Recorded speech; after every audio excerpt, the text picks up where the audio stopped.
Hello, ladies and gentlemen, welcome back to another episode of AirsoftAL's Media Reviews.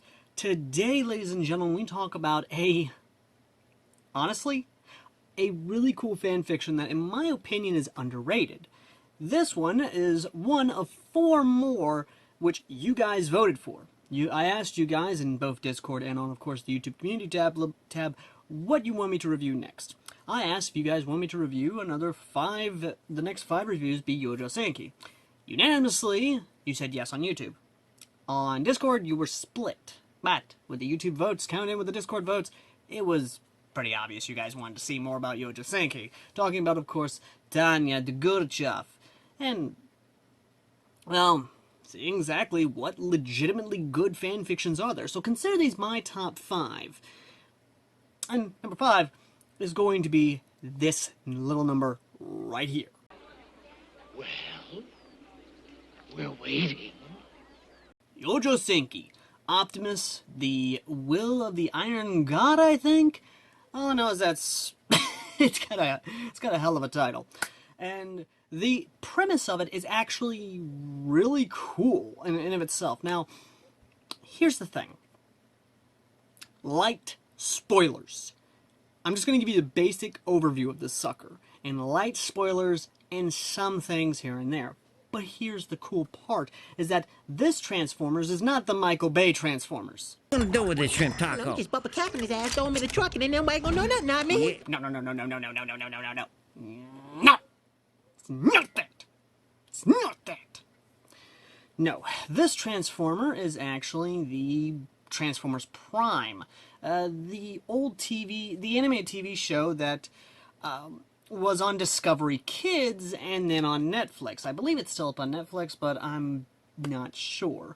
What I do know is that there's a good bit of certain artwork pairing up Jack and two certain female cons. Oh my. What is this story? This story is exactly what it seems like. It is a interesting concept of basically Optimus Prime and Megatron, as well as some of the Decepticons, are on Earth doing God's work. They're basically besieged by their version of God, the Allspark, essentially, and literally are sent to Youjo Senki's World War I. To be exact, in the middle of a conflict that, again, light spoilers, so I don't want to say. But what I will say is that Optimus Prime is, more or less, captured, and Tanya, the Gurchov, almost kills the alien, tries to anyway, and is even ordered to back the hell down. The cool thing about the story is that we not only we get to see Optimus's point of view, which is a optimistic... You can make your puns in the comments section and your jokes about Optimus's name and his optimism about humanity and everything else in between. But we also get to see Megatron. Megatron, who has disguised himself among the Soviet leadership, and apparently has been on this Earth way longer than most. And apparently his other Decepticons are there with him. I believe. May have misread some points of it, but what I do know is that Megatron is there. And because of him being in so deep with the Soviet leadership, they don't see what happens when he inevitably betrays them for a good reason and a good cause. Because he understands that the Soviet leadership needs to be basically whacked off. And he does it in a very much so Megatron manner. Now, there is some tension in the story itself between, of course, Megatron and Optimus and their points of view. Optimus Prime telling the world, or at least that version of Germany, I believe, basically, the war on Cybertron, kind of talking about the conflict that happened, and trying to basically find peace.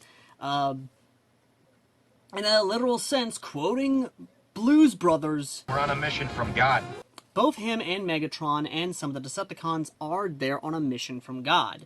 As to that mission and the deeper meaning behind it, I could not tell you. The author himself, which the reason I don't tell you is because it's a spoiler, so I'd rather you go read this and you find out for yourself. But at the same time, the author has not updated this. 14 chapters in, and I am disappointed. This story legitimately is setting up some cool stuff. He has done another Transformers crossover, which is The Last Nocturne, I believe, which is a Transformers X crossing over with The Last of Us Part 2, which was a dumpster fire. He took that dumpster fire and basically gave it a better ending and better actual emotional feeling and a better payoff than whatever the hell Neil Druckmann ever could do. But what I will say is that this story is, again, a beautiful setup. We have the same political intrigue that we see in Youjo Senki. We have the same kind of political maneuvering as well. Tanya does not trust these people. She does not trust these beings.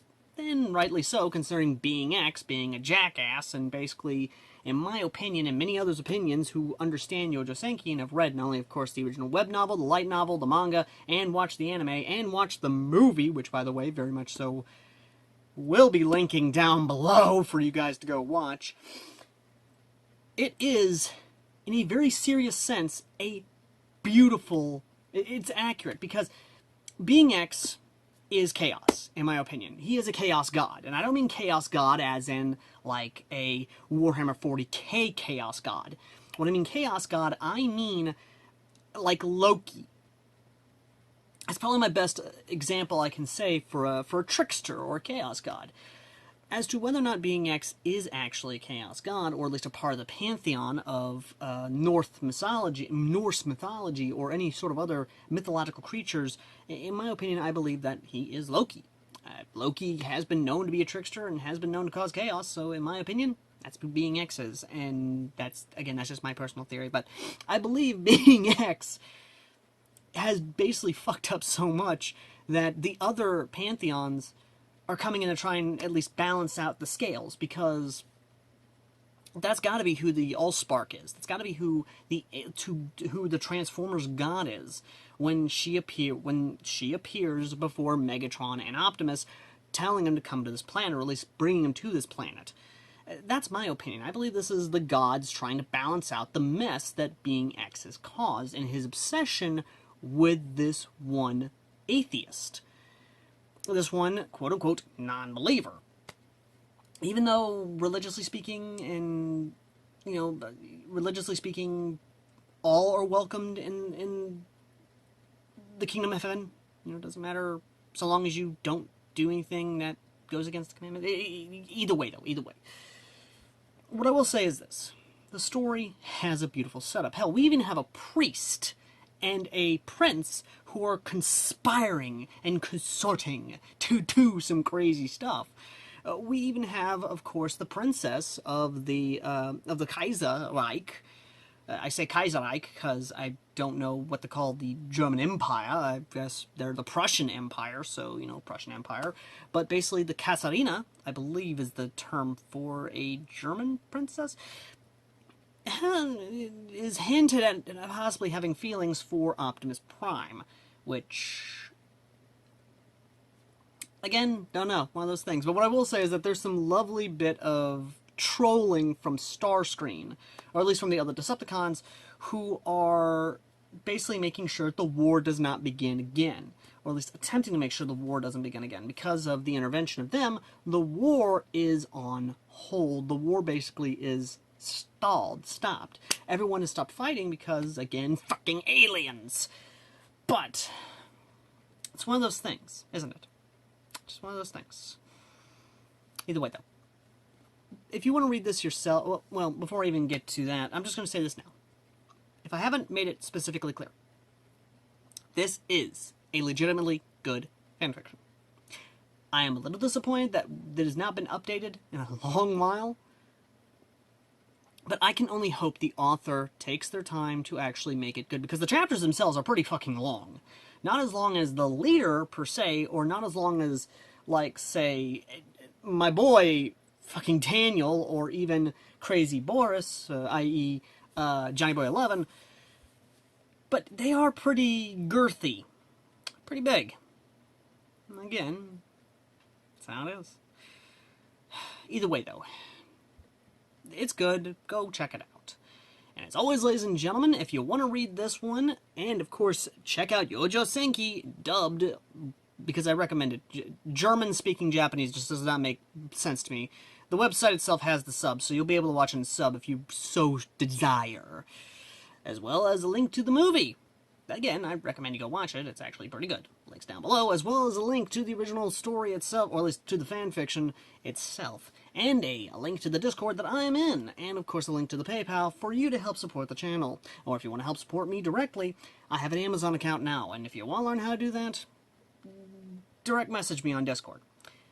And as always, ladies and gentlemen, I've been AirsoftAL, and let me know in the comment section down below what you think of the story, and what you think of just everything that happens to it.